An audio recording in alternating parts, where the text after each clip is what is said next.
Hey everyone, welcome to another episode of your home buying plan. We're very lucky today. We have Lachlan from Compton Green joining us today, talking all things about real estate and why the Inner West is the next area to buy in.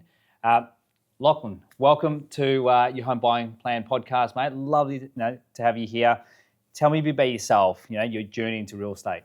Yeah, look, my journey started back in 2016. So this year marks my 10 years. Been at Compton Green since the very beginning. So effectively, it's been a great thing. Yep. No, perfect, mate. So we love having real estate agents on and just to hear your side, of the fence as well, right? We had first home buyers. Sometimes they get a little bit nervous when they work with real estate agents. But tell me some common misconceptions that first home buyers have about real estate agents. Yeah, look, it's a great question. The first thing people look at agents is that we're liars and that we just look for the transaction. We do work for who's going to appoint us to get us paid, but you've got to work both sides, really. You can't sell a property without working the buyer. So the biggest thing that we see is that, we're just straight up liars. Where we want to work with them and with you than against you. Yeah. Now, for a first home buyer, getting into the market, they're inspecting properties, should they engage with the real estate agent straight away, or should they keep their cards quite close to their chest? Because, first home buyers, they always ask me that question. They got their pre-approval, they're house hunting, and they ask me, do I speak to the agent? Do I tell them about myself, about what I'm looking for? What's your feedback around that for first home buyers? Yeah, look, I tell all first home buyers, I'm here to help you. Again, it's be transparent with me so I can be transparent to you. Allow me to assist you. Again, it's just, I want to do the best thing for them, but, from what they hear, if it's from handed down from friends, family, it's just keep your cards close to your chest. Yeah. I just say straight up, tell me how I can help you. Yeah. What's your pre-approval? What's your budget? Let me assist you as best I can. And what you missed out on. Yeah. It's just being transparent. No, wonderful. Because like I said, we get that question all the time from first home buyers, but also your second home buyers as well. Any other sort of misconceptions about real estate agents?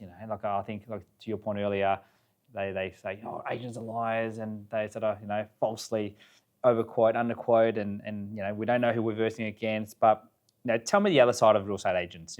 What you guys really do to support the actual buyers, not just vendors. Yeah, I think supporting the buyers is, me personally, the way I communicate with my vendors is the way I communicate with my buyers. So it's not me just calling them once to let them know how it's tracking. I do calls weekly. A Monday, Tuesday, and a Friday is my buyer calls. I let them know exactly how the campaign is tracking, just like the way I communicate with my vendors. Yeah. Just so they're not misled on the day if I'm going to auction. Yeah. I want them to go in to know what to expect on the day. That's just how I say it and how it is. I look for the relationship. Yeah. I want my buyers, when they come to sell in 5, 10, 15 years, to call me back going, Lachlan was there for us and honest and transparent. I want the same outcome. Yeah, it's that long-term relationship, isn't it? From finance perspective, I say to my clients, you're sick of hearing my voice because once you get the home, our relationship doesn't end there because it is typically a 30-year loan term and beyond, and having that close relationship really matters for them because you want to be part of that long-term journey. How important is it for first home buyers to really connect with the local agent like yourself, right? If I'm in the Inner West, how important is it to have someone like yourself in the corner to support me on that home buying journey? First home buyer journey? Yep. Yeah, I think it's so important. Again, first home buyers are a bit sketchish. They're a bit nervous and they're concerned about overspending and paying. If I can encourage someone to talk to me openly and transparently, I'm going to be able to assist them if it's then securing something potentially off market to eliminate, the competition potentially. Yeah. So if they're willing to talk to me and open up to me about their needs and wants and what their budget is, I want to be able to assist them. Yeah, yeah. And how, with the off-market products, you hear that all the time, right? I want to be able to buy something off-market, and definitely from a vendor's perspective, you save yourself on the marketing costs, and you've got to buy ready to go. Talk to me a bit about that. How you source property, for your, sort of clientele, so your buyers. Yeah. How do you support them in that aspect? Do you give them weekly updates in terms of, hey, you've got some stock coming up, or how do you sort of go about that? Yeah, the way I communicate with them. The off-market and pre-market is probably the word I use. Yep. Everything that I list is always a pre-market campaign before it's publicised to all major websites. And the way I communicate with those, so share those properties with them, is my weekly EDMs. So This morning I looked to see how many went out today, and Yep. I've got 4,500 people on my Yep. database Wow. that I communicate with weekly. Yep. Obviously, that's not with the phone call, but it's always touch points about recently sold, recently listed, and what's Yep. happening in the area. Yeah. Again, I need to put the pressure back on the market Yeah. when it's an off-market or pre-market, because I want to take it to market at the end of the day. I want that leverage. I want that next lead source. I want that board up and that sold sticker to project that next outcome. Yeah, no, wonderful. And how are you finding the market at the moment? You're finding, first home buyers are still entering the market, whereas there's lots of noise on the other end where investors are, a little bit reserved, and rightly so with the recent changes. Are you finding that within the inner west as well? Yeah, I'm finding it, but I'm not finding it too much. Yeah. Like right now, I look at my stock list and what I'm selling and what's moving. I think things are going well. Yeah. I think it's the work what I did months ago, years ago, that's making me busy now. Yeah. Again, I'm looking at my list and what I've listed Yeah. and what I've got coming up and what's moving and the foot traffic coming through the door. I just think the market is what the market is. Yeah. The biggest change I'm finding right now is the weather. That's the hardest part, and that's the one thing I can't change. Yeah. Now, being in the West, how important is it to... Now, let's talk a bit more around the vendor side, right? How important is it to find a local agent to represent you versus, finding someone that might look really good on social media, but they live on the other side of town? Like, are you finding, that's happening a lot? Like, some vendors are just picking because they look great, but they happen to be on the other side of town, have no knowledge of the inner West. How important is it to find someone like yourself to represent you in the inner West? Oh, I'm trying to figure out how to answer that one. Maybe reword that one, right? So I'll reword the question again. So I think I kind of went a roundabout way. So, speaking from the vendor's perspective, how important is it to find an agent in the area, of a local agent like yourself, to represent them, to sell, the biggest asset of their life, compared to, say, trying to find a flashy agent, but they live on the other side of town? I think vendors are aware of, they look for that area expert and where they've seen their name before and the familiarity and comfortability of that contact. Like all the business I have right now, I would say, look, my current stock list at the moment, I've got 9 listings. I think I've listed more than half of those without even actually meeting the vendors because of my pre-existing touch points with them over the years. If it's emails, if it's texts, if phone calls, the occasional interaction at an open. They find us on me purely based on they know me and like me and trust me. Again, I'm not someone that I'm not trying to be. It's like, if you're not going to like me the way I am, then we're not going to work together. I am me. I take from everyone to learn of who I've become, but that's just how I am. And negotiations, let's talk about that. I think a lot of first home buyers, when it comes to crunch time and putting in offers, they get a little bit nervous. Sometimes they might end up putting in an offer where you look at it and say, hey, this is not acceptable, but I might have to present it. Tell me some tips for first home buyers, when they're about to make an offer, what should they be thinking besides the price? Yeah, great question. It's I mentioned to all buyers at any time, you've got to hit the trifecta if you want to try and secure that property. And you might go, geez, what does that mean, Lockie? It's like, well, I want the best price. Well, I want the best price you're willing to give me. I want a great settlement time frame that's going to suit the owners and yourselves, and the conditions need to align as well. And is that, removing subject to building, subject to finance, whatever it may be. It's not just offering the price, it's also delivering on the settlement time frame and everything else. But when it comes to an offer, look, regardless of where it sits, it's not my job to say no to speak on the behalf of the owners, right? So I go, if that's where you see value, I completely agree and accept it. I'll put it forward within reason. Within reason, Some you need to educate owners and you need to give them something to see how motivated they are to sell as well.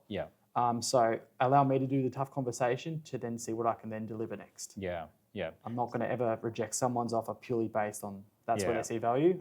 It's just, So I guess it's in their best interest to really connect with you, not just shy away because they're a real estate agent, they represent the vendors, is really connect with you and find that middle ground, isn't it? It how is. we get a deal look, done. I accept, look, I'm not going to disagree with you where you see value. If that's where it is, I'll put it forward to see construction. And then it's going to create clarity. I've spoken with the owners, but this is where they're at. And I'll give them that price. I think it's important to sort of link that back to the other point was really connecting with you, right? If I'm a first home buyer, want to buy it in the West, I want to connect with someone like yourself because if I'm not successful in this particular property, at least you know what I'm looking for. And then something else might come up and then if it's a off the market, sort of market sort of property, then I'm in with a chance. Yeah. And I sort of tell and advise my first home buyers that all the time, right? Just get out there, connect with the agents because they might have something that's not listed or might be coming in the near future. So, no, very, very important. Buyers want to deal with an agent they like and trust. Yeah. And that's what I thrive myself onto. That's the person I want to be. Yeah. Again, it's like the more you talk to me, the more that I can communicate with yourself to redirect you to that next property. Yeah. I hate it where I've got a campaign at the moment, had its first open Saturday, had 18 groups through. Yeah. I've made multiple attempts to get through to each buyer, but I haven't heard from any of them, but they spoke to me so comfortably at the open. Yeah. I don't want them to call me in 3 weeks' time or the week of the auction asking me how it is when I've tried to tell you how it's tracking to then help me help you. It goes both ways. Yeah. Now, in terms of inner west, why, I mean, it's always been an area where I think it is so underrated compared to some of the other suburbs we see on the other side of Melbourne. Tell me a bit more about the inner west. What does it have that some of the other suburbs don't have? Why do you think it's a good area to buy in? Yeah, look, on the buyers in the inner west, we're finding a lot of other buyers on the other side of town, like Elwood, St Kilda, crossing that bridge to see that homes in the western suburbs do represent better value in terms of its homes than the other side of town. Yeah. Like I'm selling this one in Footscray at the moment on Stafford Street, where if I picked it up and dropped it on the other side of town, same proximity to the city, what's it worth? Where around the corner from it, I've got the new Footscray Hospital, I've got Whitton Oval, I've got 2 coffee shops at the end of the street, I've got High Point Shopping Centre, within 700 metres the crow flies. Yeah. When I give buyers those stories, it makes them really realise. I just think it offers affordability. If I had my time again, or if more money than I have now, whatever it is, I will be still trying to buy somewhere in the west. Yeah, I agree. I think it's what it represents, what it holds, and how close it is to the city. Yeah. It blows my mind still for where the price tag is versus, like I said, some of the other suburbs on the other side of town. No, great. No. I was coming from Footscray today, and I had 2 options if I go to make my way into the city here today. Am I going Dinan Road or am I going Footscray Road? I've got multiple options with multiple lanes to make my way in. Where I look at the other side of town, I'm like, I'm going to be stuck behind a tram. Stuck in traffic, mate. Yeah, stuck behind a tram in traffic for the next half an hour. For a while. So, no, awesome. So, sort of going back to yourself and how you operate as an agent. How big is your team? How big is Compton Green? Yeah, Compton Green is staff across 3 offices. So we've got Seddon, Williamstown and Geelong. I'm going to say we've probably got between 30 and 35. As far as salespeople go, we've got about 8 at the moment. So no, we're a strong team that are known within our area. And that's just how I think it's going to continue to go. So this year is actually 100 years of Compton Green. Yeah, wow. We celebrated a couple of months ago. We don't win everything, but we're definitely the door to then put our best foot forward on everything. So again, it's. No, wonderful, mate. So, because when I'm in the inner west, I see you guys, sort of everywhere. And to me, when I look at your branding and who you guys are, it tells me inner west straight away, right? Inner west. We're constantly looking to evolve. We as a company, and credit to my director, Adrian Butera, he's constantly looking to improve. Yeah. Now, that's not a yearly thing that he does. It's like a fortnightly thing that it gets brought up going, how can we continue to be better? Yeah. What are others doing that we can copy and duplicate, but do it better and do it our way? Every company has their name and their colours and their logo. We look at that to go, we have our own, but how can we look better? Yeah. I love the fact that as a company, we're not a franchise. Yeah. And what I mean by that is like, if I see change or something to add value to the company that can make us more money or have more exposure, my opinion is going to get listened to. We'll have a discussion around it. That's awesome.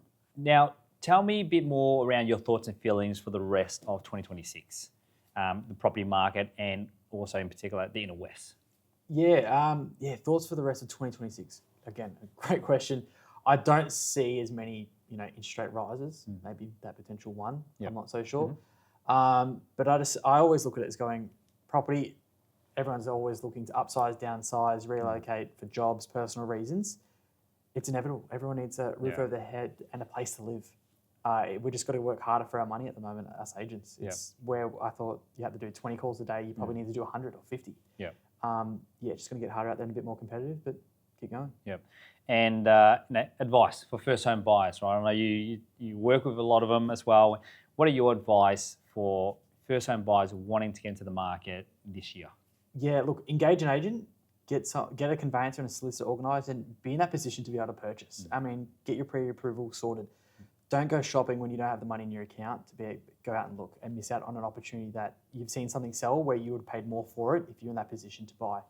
And then just get out there. Again, it's just be active. If you see something you like, you guarantee it won't come up again. No. Perfect, mate. Well, thank you so much for popping by Thank you. and having I a chat with appreciate me, and took a lot of sort of value out of our conversation, and our viewers will definitely take that on board as well. Yeah, Thanks, mate. Appreciate it. Thank you.